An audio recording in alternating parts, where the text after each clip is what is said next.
yes. Okay, Hans, perfect. So the HBI is split into two parts. One is the presentation of the case, and the second part of the HBI in another aliquot would be the hospital course. I think it's going to be a nice discussion, but I find that case really difficult because of red herrings. Got it. Well, let's give it a shot and learn together. Maybe I learn a lot from you guys and from Amanda. Let's do it. Thank you, Hans, so much. All right, Yasmin, Okay. you want to take over the screen? We need the screen.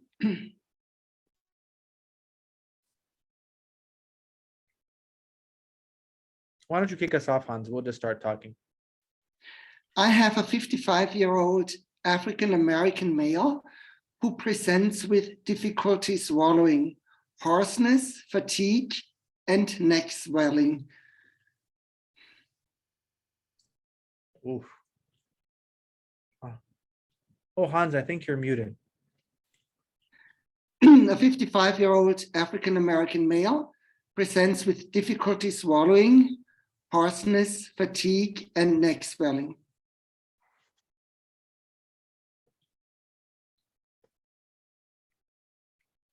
I can give a little bit of the HPI. The patient, it's really only a little bit if you like. Obviously, just start now. Yeah, Amanda, what are you thinking? So about the chief complaint of the patient, difficulty swallowing, in the age, I just think some malignancy like tumor in the neck, like maybe thyroid, maybe in the mouth, just come to my mind, and swelling, fatigue, and neck pain comes to me some tumor or malignancy and the age of the patient. 100%. I think when you see this, difficulty swallowing, hoarseness, and neck pain, the localization of this syndrome is not hard. You know that there probably is a space-occupying lesion in the upper airway area. I think, Amanda, one thing that can mimic this is neurological disease. So it's very easy for dysphagia and hoarseness to be of a neurological origin, like a stroke, but those patients don't usually have neck pain. So dysphagia, hoarseness, mass or neuro, the presence of pain prioritizes a mass. One thing to also comment on is what is the role of including the patient's race in the one-liner? And I think historically, people were probably misrepresenting race, like here African American, as a proxy for genetic risk. But we've learned that that's not accurate. There is more genetic heterogeneity within race than there is across races. And for example, in a really interesting study done out of a waiting room of a clinic, revealed that there was more differences genetically between the patients of Black patients in the clinic than there were across patients with white or Black. In other words, the skin color of a patient has little to do with their genetics and actually is much more complicated. So the actual role of including the race in the one-liner is to realize the socio-cultural impact of race in the United States and many other countries.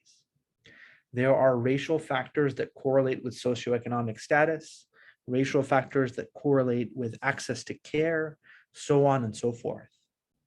So for me, I'm not using the fact that this patient is African American or identifies as African American or Black as any marker of any genetic disease, but rather as a potential marker for access to care and vulnerability to many diseases impacted and brought on by an imperfect and unjust social structure.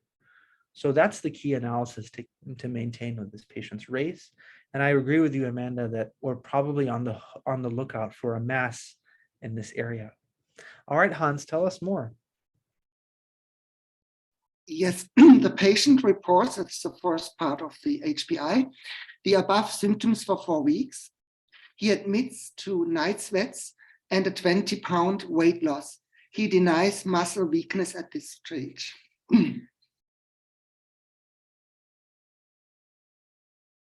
That would be day 1 when he presented himself. I can go a little bit into the past medical history. Perfect. Thank you, Hans. He has diabetes type 2, hyperlipidemia, hypertension, and there is no history of rhabdomyolysis and no history of autoimmune disease. That is his medications are accordingly. I mean, he has metformin, amlodipine, hydrochlorothiazide, and atorvastatin. The family history is unremarkable.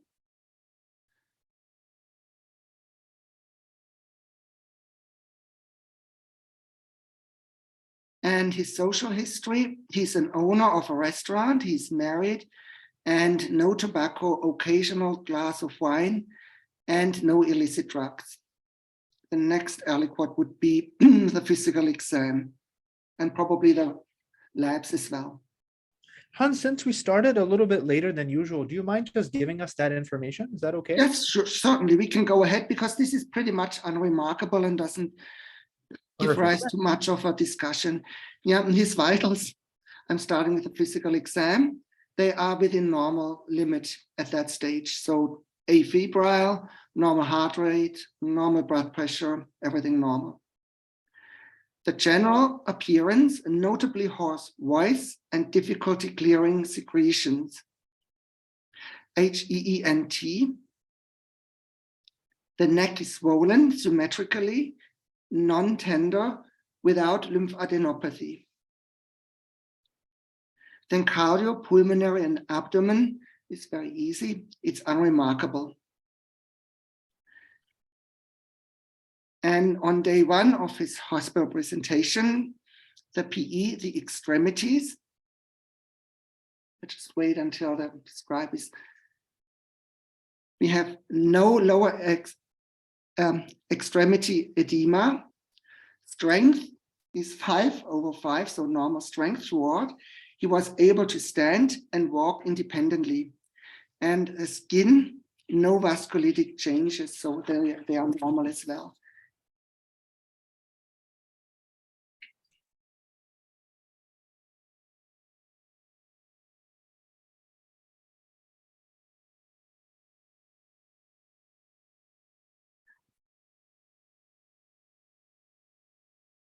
Amazing, Hans. And what were the initial labs like?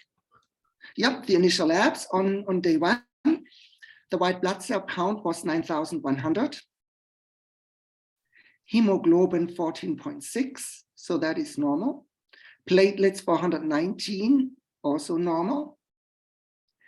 And then we have an ESR of 68, which is elevated. A CRP, 400. The platelets are 400, so normal.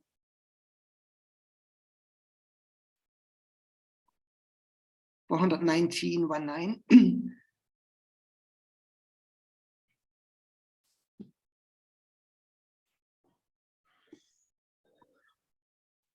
And now I have an ESR of 68, and that'll give you a clue. Thank you, Hans. And a CRP of 7.4 and a creatinine of 1.285. They did it right, so which is within slightly elevated. But I don't have a baseline. I have more labs, if you like. Maybe Hans, I imagine the other labs will be maybe a second phase lab. So Yeah. and we have so much data now. So Amanda, I see you're squinting and thinking really hard. What are you thinking? Sorry, can I ask the duration of the complaint first? You know, Sorry to if I interrupt. missed. We're a little short on time. If you have questions, please put them in the chat. No problem at all. Just put them in the chat and we'll answer them. Thank you for jumping in. All right, Amanda, go for it. So I just want to know if the patient has coffee or fever, because until proven otherwise, 4 weeks of night sweets, weight loss, fever and cough here in Brazil is tuberculosis. Tuberculosis and tuberculosis. But I don't charge the malignancy for this patient. And the physical exam with lymphadenopathy, it's very suggestive of tuberculosis too. But the labs, I expect some alterations, but I don't know if I wait the next, or I just want to know about the X-ray, like a CT. But I think this is my hypothesis to now. Back to you, Robbie. Oh, I think that's absolutely right, Amanda. I think that we are having motion failure. Let me explain what that means. Things are not moving right. The secretions are not moving down to the lungs, and food is not moving down to the esophagus. And motion failure happens in other circumstances too, with constipation and urinary retention. So you can have a general schema to motion failure when things don't move where they should, including your limbs. And motion failure is either a neurological problem or something wrong with the apparatus that moves. So if a limb is not moving, it's either there's neurological weakness or there's an orthopedic problem. If the esophagus is not moving, then there's a neurological issue like achalasia, or there's a mass in the way. In urinary retention, if urine is not moving properly, there's maybe a neurological problem, or the prostate is in the way. So motion failure is either a neurological problem or a structural problem at the site of motion. So here we're saying that the neck stuff is not moving well. And the question is it neurologic, or is there a structural lesion? And I think it's actually very confusing. Let me tell you why. We expect, though do not require, other neurological clues to occur when somebody has neurological issues here. And this person's peripheral neurological exam has no abnormalities, reducing but not eliminating the possibility of a neurological disease, making it possible that a patient has an isolated neuraxis issue located in the upper body. However, the neck is swollen, and you might say if the neck is swollen, there's probably something there. But I would say that the neck swollen may mean something is there, but I expected in a patient who has this degree of abnormality to have asymmetric neck swelling. And it's relatively unusual to have a structural lesion with bilateral diffuse neck swelling. That must mean that the patient has extensive anatomic disease, which is possible, but I expected him to be more sick than he is now, presenting with 4 weeks of symptoms. So I think it is possible this patient has a space-occupying lesion, is more likely than a neurological issue, but there is one neurological issue that can do this, and that is muscle disease. Muscle disease of the upper airway can present with muscle edema, which is actually a neurological issue, but the amount of muscle swelling in conditions like dermatomyositis can mislead us. So I think, what does this patient need? This patient needs a CT scan and a CK. Those 2 tests will be very helpful. All right, Hans, tell us more, please. This is exactly what was done. The next labs are CK, and that's 28,205, extremely high. So the CK, then that's the next labs. So 28,205 units per liter. AST 785. ALT 268. ALK-Phos 77. Bilirubin was normal with 1.2, and bilirubin direct is 0. And then we were doing imaging.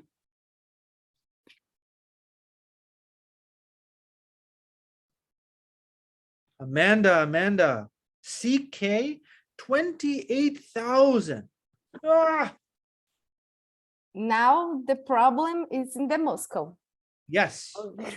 for sure. But and explain the symptoms and the normal labs and hematologic labs in the patient. But about the disease, I'm not for sure. But the only thing comes in my mind is myasthenias graves, graves myasthenias. I don't know how to say in English, but comes in my mind. And I saw a patient in the past with these symptoms and with myasthenias graves. And with this CK, the problem is in the muscle. Absolutely correct, Amanda. Now that you have a CK this high, you know there's a muscle problem. Myasthenia gravis is close, but not quite a muscle problem. Myasthenia gravis is a neuromuscular junction, NMJ problem, right before. So, Amanda, what are the muscle diseases that you know? Rhabdomyolysis. Yes. Rhabdomyolysis it's one. And I think myasthenias gravis, and it's just Yeah. Have you heard, Amanda, of dermatomyositis? no. Lucky me, I get to teach you today. Are you ready? Give me a thumbs up if you're ready. And a smile too. Amazing. Whenever you're thinking of Mona, thank you for the thumbs up. I appreciate it. Okay. I'm sorry, folks, that we're running short on time. I apologize. And I apologize to you all for taking more of your time, but I think this is important. So whenever you're approaching a patient with muscle disease, there are a large variety of non-inflammatory myositis or myopathies, including those from endocrine issues like hypothyroidism, electrolyte issues like periodic paralysis, but most importantly, medications and toxins, some of which have already been mentioned, including statins. It's also possible patients have genetic diseases that can present with muscle issues like myotonic muscular dystrophy, so on and so forth. But those diseases are usually readily apparent by basic labs, including basic endocrine labs like TSH, basic electrolytes, and a medication and toxin review. Once you've bypassed those labs, the most common category is inflammatory myopathy, and of those, it's usually autoimmune. So your workup should be non-inflammatory, electrolytes, endocrine, medications, toxins, genetic. There is no prominent feature of any of those diseases, so we should move to the inflammatory category. The inflammatory category is occupied predominantly by autoimmune diseases, of which there are many: dermatomyositis, polymyositis, inclusion body myositis, anti-synthetase syndrome, autoimmune necrotizing myositis, anti-mitochondrial body myositis, MDA myositis. There is many of them.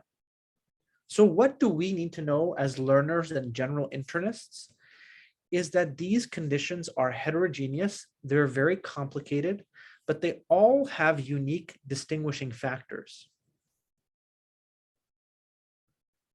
The distinguishing factor in this patient is the extensive amount of soft tissue edema that he has, which is a characteristic of what's called anti-NXP2 dermatomyositis.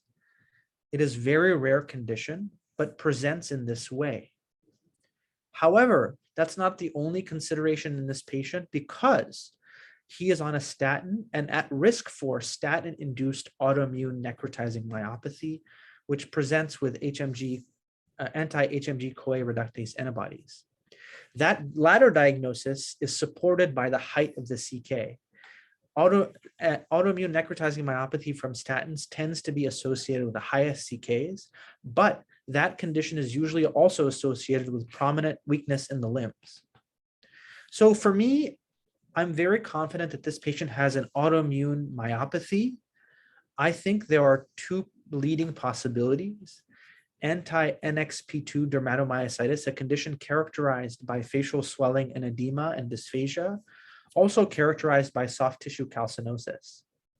However, this patient being on a statin and the height of his CK suggests autoimmune necrotizing myopathy. At the end of the day, an MRI of the muscle, biopsy, and serology are the way we usually tease those out. But for the sake of time, Hans, do you mind taking us to the case conclusion? Yes, and I can do so. First of all, the hospital course showed that the patient suddenly became disoriented, etc. But he showed edema, inflammation of the deltoids, the muscles in the neck were swollen. Also, he developed rapid respiratory weakness, followed by severe weakness of the proximal upper and lower extremities, inability to abduct arms and stand up from a seated position with assistance. And then the labs, because of our previous discussion, they were conducted. The CK increased even more. It was 45,233. AST and ALT were all within the same range. Then an extensive serology was done. The usual serology with anti-double-stranded DNA, anti-Smith, anti-LA, anti-SCL, anti-centromere, anti-cardiolipine, and ANCA, they were all negative. However, the myositis-specific antibodies were then examined, and anti-U1, anti-MI2, PL7, they were all negative. But I hope I expressed the long name, the anti-3-hydroxy 3-methylglutaryl coenzyme A reductase, which is a pharmacological target of statins, that one was positive. I stumbled a little bit with the long name. I have to apologize for that. Amazing case, Hans. I just simplify it and say HMG. But HMG. you said the whole name. That was an incredible, incredible case. Thank you. Amanda, thoughts? Oh my God, just one that I learned about the symptoms and the chief complaint of the patient. It's about always think in neural, muscles, and upper eyewear. I think that keeping your learning very simple is very, very important. And I think Hans he said that this was an incredibly rich case, and I think it really is incredibly rich. Because Hans, you taught us that you gave us the opportunity to keep things simple.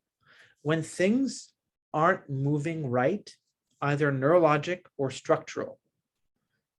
And here we were fooled into prioritizing structural because we saw swelling. But remember that some parts of the nervous system can swell, and those are the muscles. So we had false localization of swelling, which was actually a neurological issue.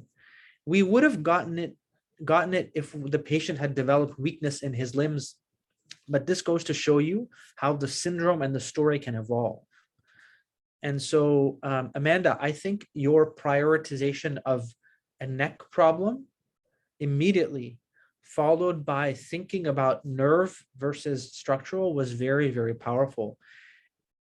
What was your knowledge gap today, Amanda, and what will you learn about going forward?